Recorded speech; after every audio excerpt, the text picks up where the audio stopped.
Hello, everyone, and welcome back to In My World podcast. In My World is a podcast, a father and son podcast, where we get interesting people from all around Perth to talk about three mental health discoveries that they've had in the last 12 months. And today we have on Michael from Lightning Minds, which is a 0% alcoholic beer company. If you've got the camera right now, have a look at this. This is stunning. If you're listening, hear this. And I'm about to do a quick review on the taste. Let me have a little sip. No, so this beer is actually incredible. And I stumbled across it maybe 6 months ago. And it's incredibly tasty for a non-alcoholic beer company. So yeah, tell us, Michael, why did you start a non-alcoholic beer company? How did you get involved with it? Well, first of all, thank you for having me. It's an honor to come in. I really appreciate what you're doing at 20 Talk. It's a great initiative just for the younger crew to have people to look up to and have a conversation about mental health. I started this probably 3 years ago, just on a little bit of a journey after stopping alcohol. I came to a conclusion that I no longer needed alcohol in my life. It was becoming quite a negative influence for me. So after a deliberation and a few months without alcohol, I started to see the non-alcoholic sector start to bubble up. And I was just really intrigued that I could still be out and about in like a social awareness with people and not have to drink alcohol. Like having something in my hand really felt that I was part of like the crew or the tribe to at least, be part of it. I wasn't ostracized, and it just got me very, very intrigued, and then got together with a really talented brewer who's based in Fremantle, Matt Crockett. Came up with an amazing recipe first shot, and we've kind of just been, growing recently. So I used to work in a drug and alcohol rehab, and I remember them talking to me about that alcohol is one of the hardest things to kick because it's so socially, like you go everywhere and everyone has a beer, and if you're trying to kick that, it's really hard. And I remember back in the day when I was younger, people were putting other things in beer and taking it so that they would be pretending they were having a real beer, but it actually wasn't beer. Just so that they could fit in. I would go to parties, being a young guy, and if I decided not to have a beer in front of me, every single person would come up to me. They would feel awkward. You could almost see it in their face, like they were uncomfortable with you having nothing. And I'd just move someone else's empty beer can in front of me and no one would ask a question. Yeah. So it's a very real thing, especially in Australia. Yeah, no, I found so good on you for that. Well, thank you. Yeah, appreciate that. It's been, a little bit of a journey for me as well. So, just hopefully we'll continue to grow, kind of get some Australia-wide distribution. So, Michael, we have our mystery question here from our previous guest, George, who a great story. Listen to George, and he's left you a question. So, and you'll get the privilege of doing this to the next person. So, Can I just ask you to open that and read it out? Sure. Thank you, George. What do you do to help those who are less fortunate? It's a great question. Trying to, I guess, put out a message to people that obviously this is related to alcohol and drinking. Trying to put out to a message to people that, obviously you do not have to drink to maintain your lifestyle. Obviously the being less fortunate, there's, sometimes issues with drug and alcohol. So we're just trying to, get people to incorporate a little bit less alcohol into their lifestyle just to see how it works for them, maintain a little bit more composure, focus. And it's probably where we're kind of aiming our business. It's not too sure if that's helping the less fortunate. There's 25% of Australians drink more than the recommended average, and that's pretty significant. So there's a large cohort of people in Australia that are benefiting from something like this. True. So we're just trying to give people an option, basically. I'm sure that maybe someone will send us something in the comments to say how maybe this concept has helped them, and we'll send that on to you. But that's I think that's a great answer. Yeah, and so that brings us to the meat of today. So in my world, we investigate 3 different mental health discoveries that you've had in the last 12 months. And I'm just going to go over some of the things that you've spoken about just earlier. So your first one is the importance of running in community. And then secondly, we've got cold water plunges. So you've got into that recently. And then thirdly, starting a brand with purpose. And that one I can really connect to as well. So just starting out, do you want to tell us a little bit about the first one, which is the importance of running on for you? Yeah, I've always been pretty active, always played sport. Excuse me, lots of basketball growing up. Never really thought much of running. Found it a little bit boring, didn't quite get enough out of it. Probably because it was hard. That was probably my main reason.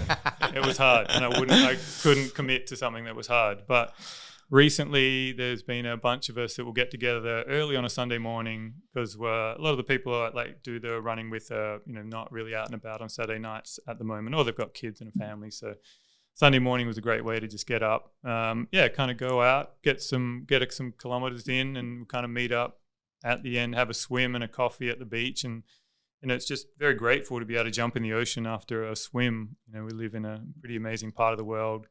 And I've just started to get a lot out of running, like just being able to push yourself. You obviously release a lot of dopamine as well. After a run, you feel pretty good. Any negative energy I found has been building up. Running is a great way to release. So what was that process like when you just started running? Obviously, it's not an easy thing just to get into. What kind of process did you have to go through to get into your routine? Well, that's where the community helped a lot. I didn't want to let people down, if I was just solo, I could probably talk myself out of it. But there's 3 or 4 of us that are there every Sunday. So I'm like, well, if I'm not there, I feel like I'm letting them down. Yeah, being accountable is a major part of it for me. And it's forced me over that initial dislike of it to get to a point where I really look forward to it. And I've extended it to do 3 times a week now. So it's, it's just been a great little find for me to have something where I can release any kind of negative emotions that maybe have come through for that week. And do you feel that comes from just the running, or is it the community part after when you're talking to your friends? I think I feel good after a run, but I look forward to finishing running. So when we get together and have a swim, it's a lot of I feel very grateful to be able to jump in the ocean when there's not many people around, after a swim, and then to connect with your friends in a way that I connect with friends quite well, but since stopping drinking, the social element of my life is kind of not as much, I guess. So having that every week where you can just have a chat has been very beneficial. So tell me, Michael, what did you use for a release before you had running? How did you, unwind or release that same energy? Well, that was always alcohol, basically. That was the way I modulated my moods for a long time. Whether it was negative emotion to try and feel better, or if I was feeling good, I wanted to try and feel better. And alcohol was always part of my life that way. I did always have sport and basketball as well. Not just alcohol, but yeah. So obviously it takes a lot to start a company that's so significant like this. And you spoke about having an issue with alcohol before. I mean, I'm curious myself, and I know, people in the audience probably are as well. What was your lowest point on that journey when that big light bulb moment happened for you? Just letting people down, letting my friends and family down. I felt that I'd let them down. They may not see that way, but there was, a moment where I woke up in hospital, and it was, just a real awakening for me. Just to realize that I'd gotten to this point. And it's just it's the first time I've had an epiphany moment where it was I'm not drinking again. I don't want to be this person anymore. And I was lucky to be able to have the support of friends and family to help me through that. And then, to see that there is light at the end of that tunnel has been amazing. It's gutsy. It's great. Perfect. And so our next discovery is cold water therapy. And we're seeing a lot of people talking about cold water therapy recently. I myself have indulged in the ice plunge. Stephen is yet to. Have you dipped? Breaking news. I've done it. Oh, you have done it? Yes, I have. How did you find it? Bloody hard. It's a real shock to the system. Very hard. The first time is, And so how did you get involved with it, Michael? A friend of mine's a physio, and he started getting involved with a few people and just had him out the back of his clinic initially with just some, the basic bring some ice bags, and it was just a really nice thrill and just a way to like feel like you're getting some health, and it felt like a real reset to me. Like you can hop in and it's like you really have to focus, and obviously again it creates some dopamine, and it's just become a little bit of a routine. He now has like a professional ice bath where it's a bit easier. You can just hop in whenever you want, go in there and get your little 5 minutes in. I don't go for long, but 5 minutes, that's quite long. Well, some people do it, yeah. Like I'm probably boasting there. It's probably 3, but that's okay. So you're a fan of was it the Iceman? That's everyone's talking about on YouTube. Who is it? Oh yeah, Wim Hof. Yeah, Wim Hof. He's been around for a long time. Yeah, he's incredible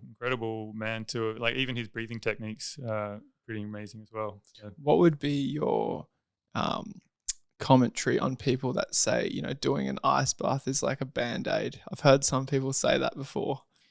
Just playing devil's advocate here. Cold Band-Aid. Like what significant effects has it had in your life that you can't argue with? Well, for me, like I have trouble concentrating, and recently I've noticed if I go through an ice bath in the midday or 1 o'clock, and I come back and I need to focus on something on my laptop, or I'm trying to chase up an account, like I've got a little bit of clarity, a little bit of focus, more than I would do prior to that.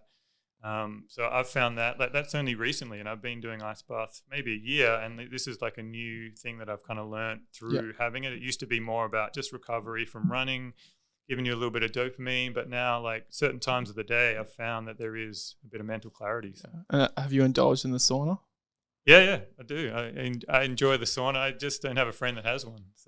So with the ice bath thing, do you think like is your mindset when you're going to that, I'm doing something here for my well-being and self-care, or is it something else? Is it? I think so. Yeah, it feels like and it just like if I can get through this is really hard. If I can focus on this for 3 minutes and get through this, perhaps what I'm dealing with after this won't seem so hard. So it's more of the mental challenge. I find, it's like okay, I want to like it's really tricky. The first thing that you want to do when you hop in there is hop out. Absolutely. And your whole body, like you have to break through the first wall, and it's like this is the same as running. It's like I'll use some of that I've learned through having ice bath. When in running, you don't want to keep going. It's like, all right, well, you've just got to keep going. You've got to keep pushing forward, and this has helped in other elements, like the business side as well. It's like sometimes you want to throw it all away, but you're like, well, you just can't give up. You got to keep going. Yeah, that's a good life discipline 100%. Principle. Yeah, pushing yourself to the limits. Yeah, I know. So you mentioned that your third one was that you wanted to start a brand of purpose. Was that? I think that was what you were saying. Definitely it. Yeah. The premise behind the brand was wanted to have something that had a little bit of purpose behind it. Like I really do like the whole idea of starting a brand, but for this, because stopping drinking for me personally was such a positive moment for me and had such positive momentum for me that I thought it might actually help some other people as well. We're not pushing people to stop drinking altogether. It's just our kind of ethos is trying to create a positive balance. Like you could use these as a spacer between your full strength drinks. Just gives you a chance to cut down on your alcohol intake. And that to me was like gave me an initiative as well. And it also created for me something that I've invested wholeheartedly in financially and emotionally, that I'm not going to fall off the wagon. I mean, never say never, but it helps keep me accountable as well, because I want to continue to not be reliant on alcohol. Yeah. So having this as well also is beneficial to me, but I also want to try and help other people. Have you had like any feedback or any particular stories from someone that may have really encouraged you to keep going? In terms of me being involved in launching a product. Have you got any stories from people that may drink Lightning Minds who potentially it's really helped them in their journey? Or even other non-alcoholic beverages? Yeah, we get, just even my friends and that, people who are trying to have a month off or 2 months off. Like I always say the benefits of just taking a weekend off or a month or 3 months, it doesn't have to be a long time. It's just a good chance to reset. And so I'll have, friends and family reach out. Like mentored a few people as well who have like not looking to cut out alcohol altogether, but they just want to find a way of, you know, what things they can do as well to just limit the amount they drink and maybe have a little bit of time off. So yeah, it's allowed me to connect to a few people as well. So obviously you're someone who's representing Lightning Minds as a brand. You're the leader of this group.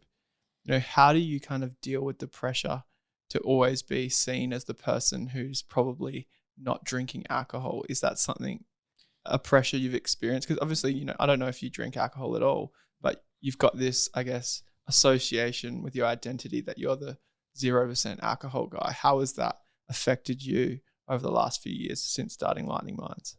Yeah, no, that's a good question actually. I am always very, very aware that I don't turn into that guy who is just talking about non-alcoholic beers, and I don't want to just become boring.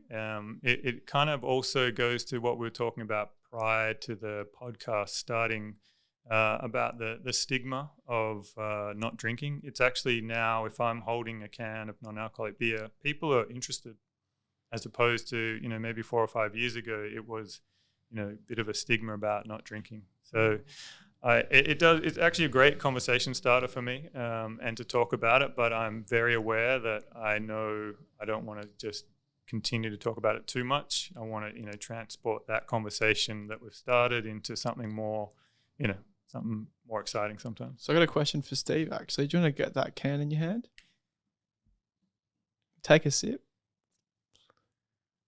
So what do you reckon about the taste? Does it taste?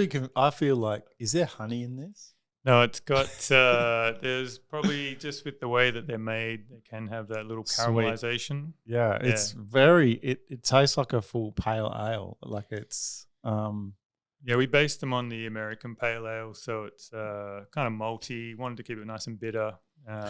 I feel like it's quite tropical. Like it doesn't leave that hanging taste around in your mouth that a lot of the pale ales do, which I really quite like. Yeah. Yeah, it's got some tropical notes to it. Some of the hops they used. Matt, who came up with the recipe, did an amazing job. We came up with the recipe in his back shed in Beaconsfield, just playing around with it. And we had to go from like 19-litre fermenter to 20,000 litres with our contract brewer without ability to taste test it in between. So there was a lot of naivety was ignorance is bliss sometimes for me. I was like, yeah, let's go for it. Whereas now that decision, I might be a little bit more wary. But yeah. So I'm just interested, like, to launch into something like that is pretty gutsy. Attacking or just getting into that market is pretty gutsy when you're putting your line, your money on the line. You're doing it from a story of difficulty, pain, discomfort. That must have made you feel pretty vulnerable, right? Yeah, I was kind of excited at that stage. There was a lot of work that had probably already been done in the field that had opened some doors for the sector. But yeah, it's still kind of hard to walk into a bottle shop. Well, previously it was hard to walk into a bottle shop and try and sell your goods when all they want to do is like sell alcohol, and you're concerned they're going to judge you on, you know, the fact that you don't drink. But yeah, it was pretty difficult. But thankfully there's been a big movement forward with people understanding that it can be beneficial for cutting down a little bit on drinking. So what are you seeing in terms of Australia with the movement towards 0% alcohol drinks in general? What are you seeing in the market?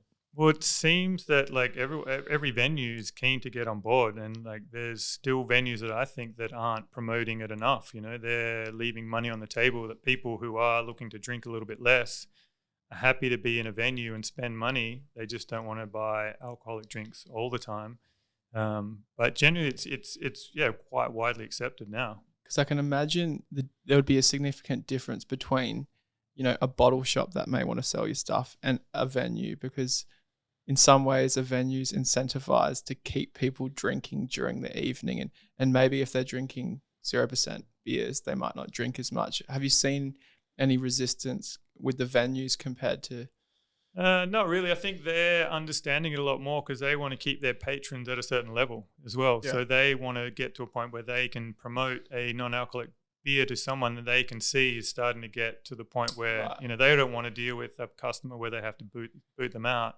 They would rather keep them in the venue but have them drinking something else. So I've found that they're very much accepted. They're the ones that are like on the front line. So they're seeing the people all the time. Like obviously not every venue, but a lot of the smaller bars, like they're very much incorporating it into their menus because it helps with their patronage as well. So what would you say to someone who has had some really bad experiences with a particular area of their life? For you, it was alcohol, and they have an idea about using that experience as a platform for something else, and they've got an idea that they think would work. What sort of advice would you give to someone in your situation? You know what I mean? Yeah, because sure. there's probably plenty of people out there, right, who are learning some pretty tough lessons at the moment. Yeah. Completely. You've got. I mean, follow what you believe is true. I find that like obviously you want to research everything as well. Like I did a fair bit of research into, I guess the sector and the growth that it was showing overseas.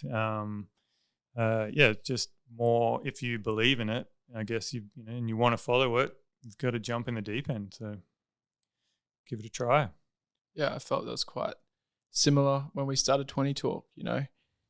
I understood very early on that mental health was coming up and just had to throw every single thing at it. And I think, I don't know about you, but do you know in your head it's going to work? It's just like a matter of time.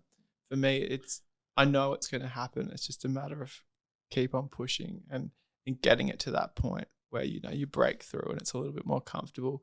I've always known it's going to work with 20 Talk because people, are always searching and self-reflecting and wanting to learn about their mental health story. So it made sense. Do you think you have that same feeling?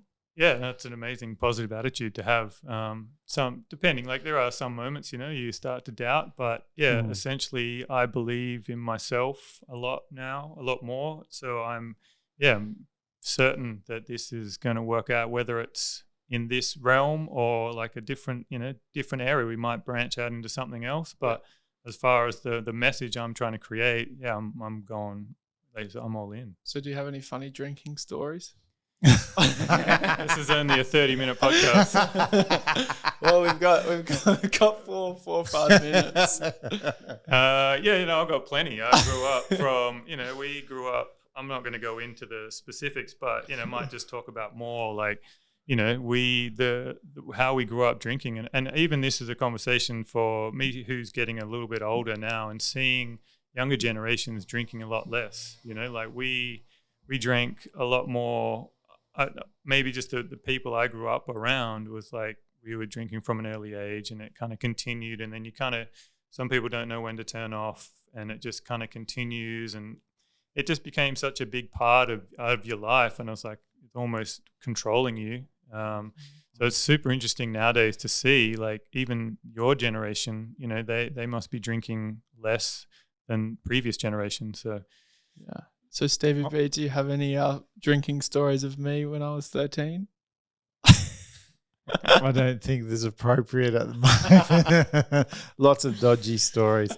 But I think from memory, I'm a mental health first aid instructor, and I know that alcoholism addictions is massive in Australia. And I think from memory, the group with the highest having 11 standard drinks or more was the 50 plus people at the moment. Wow. Are the ones that have the stronger drinking habit. And I think that's probably from just our age back then. It's just cruising through. And so now it's people, like me who are drinking more than young people. Yeah. Well, it's funny. I hear a lot of stories through our beer of people who will say they're recommending it to their dad or their mum, and, they're super hesitant. No, I don't want that. I only drink alcohol. I only drink beer with alcohol in it. And 3-6 months later, they try one and they kind of understand it a little bit more. It's like, oh, okay, it's not trying to replace the alcohol that I'm drinking. It's just a chance for me, maybe on a Tuesday evening, I can have a couple of non-alcoholic drinks as opposed to every night I'm drinking. Yeah. And they slowly get it coming on board. Like the age demographic we sell to is very broad. And to your point, like the over 50s is big for us as well, because it's like trying to break those habits that have been in place for a long, long time. For me, what I really love about, 0% beers is the mental clarity you can have throughout the week. When you switch up for one night on the weekend. And for me, clarity is really important. Being able to do what I do best and to really access my memory and to be focused. And you can just do that so much more when you substitute alcohol, even just for one night a week. Yeah, you're less foggy. Yeah, it fully transforms your thinking. So, Michael, I've got one more signature question for you. This is a question I ask most people on the podcast. And what I'm really passionate about is understanding integration of mental health discoveries into people's lives. We make these discoveries, but they can just often fade away. So my question to you is, how are you going to maintain running? How are you going to maintain these ice baths? And how are you going to maintain keeping alignment with this brand?